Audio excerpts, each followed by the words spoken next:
নমস্কার, আপনারা দেখছেন তুহিনার হেলদি রান্না। আজ আমি তৈরি করেছি মিষ্টি দই। এই গরমে এই রকম মিষ্টি দই খেলে মন প্রাণ একদম জুড়ে যাবে। এতটাই সুস্বাদু হয় এই মিষ্টি দই যে একদম দোকানের মতো খেতে লাগে। সবার প্রথমে আমি গ্যাসে কড়া বসিয়ে দিয়েছি আর দিয়ে দিলাম একটা গ্লাসে 1.5 গ্লাস জল, আর তারপর দিয়ে দিলাম গুঁড়ো দুধ 1.5 কাপ। এখন গ্রামের দিকেও আর গরুর দুধ পাওয়া যায় না, আর তাই আমি গুঁড়ো দুধ দিয়ে এখানে দই বসিয়েছি। আমি এই গুঁড়ো দুধটা আমুলিয়া দুধ নিয়েছি। বন্ধুরা, আজ আমাদের এখানে শ্মশানকালী পুজো, তাই প্রচণ্ড জোরে মাইক বাজছে, তাই কিন্তু প্রচুর আওয়াজ আসছে। তাই এই আওয়াজের জন্য প্লিজ কিছু মনে করবেন না। আর একটা ছাঁকনিতে আমি বেশ কিছুটা পরিমাণ দইয়ের সাজা দিয়ে রেখেছিলাম যাতে জলটা ঝরে যায়।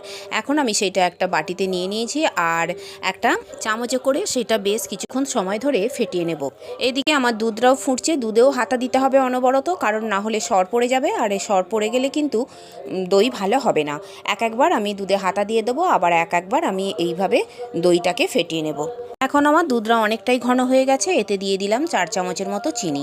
প্রথমে আমি 4 চামচ চিনি দিয়ে দেখব কতটা মিষ্টি হয়, আর তারপর আমি এখন হাতা দিয়ে চিনিটাকে গুলে নেব।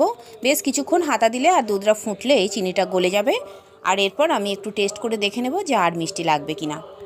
আমি আরও 1 চামচ এখানে চিনি দেব, আরও 1 চামচ চিনি দিয়ে দিলাম। আর এর বেশি আর দেবো না, কারণ আমি ক্যারামেল করব, সেখানে অনেকটাই চিনি থাকবে, তাই তখনও অনেকটা মিষ্টি হয়ে যাবে।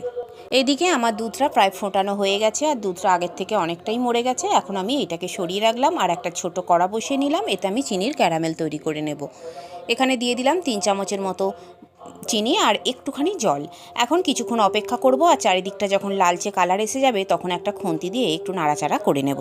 আমি আরও কিছুটা পরিমাণে এটাকে নাড়াচাড়া করব যাতে আরেকটু এর লালচে কালার আসে, তবে খুব বেশি কিন্তু লাল করলে এটা তেঁতো হয়ে যাবে, তখন কিন্তু দইয়ের টেস্টটা অন্যরকম হয়ে যাবে। দোকানের দই তৈরি হয় সেইটা কিন্তু হালকা লালচে কালার, খুব বেশি কিন্তু কালার হয় না।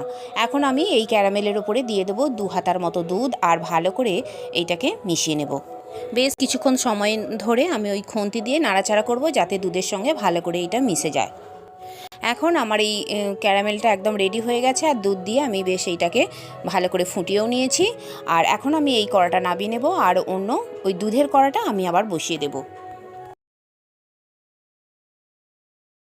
কড়াটা চেঞ্জ করে নিলাম। এখন আমি দুধের ওপরে একটা ছাঁকনি দিয়ে এই ক্যারামেল দুধটাকেও আমি ছেঁকে নিলাম, কারণ এর মধ্যে ছোট ছোট দলা থাকতে পারে, তাই ছেঁকে নিলে এটা খুব সুন্দর হবে।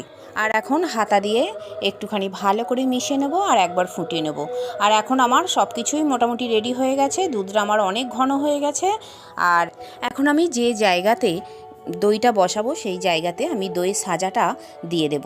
আমি আবারও একবার ভালো করে ফেটিয়ে নিয়ে দইয়ের সাজাটা ওই টিফিনের মধ্যে দিয়ে দিলাম, আর চামচে করে ওই টিফিনের চারিদিকে এই দইটাকে ভালো করে আমি ফেটিয়ে ফেটিয়ে মিশিয়ে নেব, মানে চারিদিকে লাগিয়ে নেব। ভালো করে দইয়ের সাজাটা লাগিয়ে নিতে হবে। আর ওইদিকে আমি গ্যাসটা অফ করে দিয়েছি যাতে দুধটা ঠান্ডা হয়ে যায়, তবে খুব বেশি ঠান্ডা করলে কিন্তু হবে না, মোটামুটি কুসুম কুসুম গরম থাকবে সেই রকম অবস্থায় রেখেছি। এখন আমি একটা আঙুল দিয়ে দেখে নিলাম যে দুধটা একদম কুসুম কুসুম গরম, আর এই দুধটাই দই বসানোর জন্য একদম ঠিকঠাক। এইদিকে আমি একটা হাতা দিয়ে ওই টিফিনের ওপরে দুধটা ঢেলে নিলাম আস্তে আস্তে। একটু উঁচু থেকে দুধটাকে আমি টিফিনের মধ্যে ঢালবো, এতে করে হবে কি ওপরটা একটু ফেনা ফেনা মতো হবে, এতে করে দইটা যখন বসে যাবে ওপরটা খুব সুন্দর দেখতে লাগবে। এদিকে আমার প্রায় সব দুধটাই ঢেলে দিয়েছি, আর কড়াতে শেষ যতটুকু দুধ আছে সেটাকেও আমি ঢেলে দিলাম।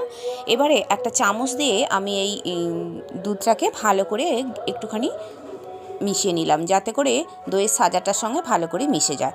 আর এখন এটা চাপা দিয়ে দিলাম। এখন আমি যেখানটা দই বসাবো সেখানটা চাদর পেতে দিলাম, আর তার উপরে আমি দইয়ের টিফিনটা বসিয়ে দিলাম, আর এর উপরে মোটা করে আমি আবারও ভালো করে চাদর চাপা দিয়ে দেব। সারা রাত রেখে দেবার পর সকালবেলা চাদরটা তুলে দেখে নেব দইটা ঠিকঠাক বসেছে কিনা। আর বন্ধুরা, আমার রান্না যদি ভালো লেগে থাকে আর যদি নতুন নতুন তেল ছাড়া রান্নার রেসিপি পেতে চান, তাহলে আমার চ্যানেলটিকে সাবস্ক্রাইব করুন আর পাশে থাকা ঘন্টাটি বাজিয়ে দিন, আর লাইক শেয়ার কমেন্ট করতে কিন্তু একদম ভুলবেন না। দই আমার খুব সুন্দর চাপ হয়ে বসেছে, আর এতটুকুনি জল কাটেনি। তৈরি হয়ে গেল একদম দুর্দান্ত স্বাদের দোকানের মতো মিষ্টি দই। আর আমার রান্নাটি দেখার জন্য সকল বন্ধুদের জানাই ধন্যবাদ। ভালো থাকবেন।